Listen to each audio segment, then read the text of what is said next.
2024 সালের যে জুলাই অভ্যুত্থান, যে 5ই আগস্ট ঘটেছিল, এই উত্তরার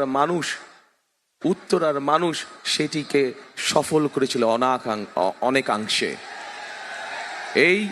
এই যে 5ই আগস্টের ছাত্র জনতার আন্দোলন, এখানে এই উত্তরার অধিবাসীদের বিশাল একটি অবদান রয়েছে। ইনশাআল্লাহ সেই অবদানের কথা আগামী দিনের ইতিহাসে সোনার অক্ষরে লেখা থাকবে। প্রিয় ভাই বোনেরা, 5ই আগস্ট দেশে একটি পরিবর্তন এসেছে।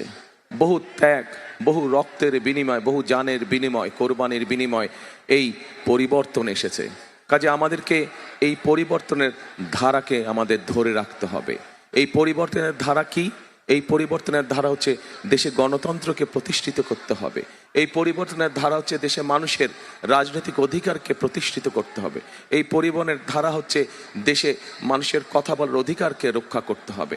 এই পরিবর্তনের ধারা হচ্ছে দেশে মানুষের ভোটের অধিকারকে শক্ত ভিত্তির উপর স্থাপন করতে হবে, যাতে করে আগামী দিন আর কোনো স্বৈরাচার এসে এই দেশের মানুষের রাজনৈতিক অধিকার সহ অন্য সকল নাগরিক অধিকার কেড়ে নিতে না পারে। এবং এই দায়িত্ব উত্তরার মানুষ সহ সারা বাংলাদেশের গণতন্ত্রকে মানুষ যদি সজাগ থাকে, তাহলে আমাদের কাছ থেকে এই অধিকার কেউ কেড়ে নিতে পারবে না। প্রিয় ভাই বোনেরা।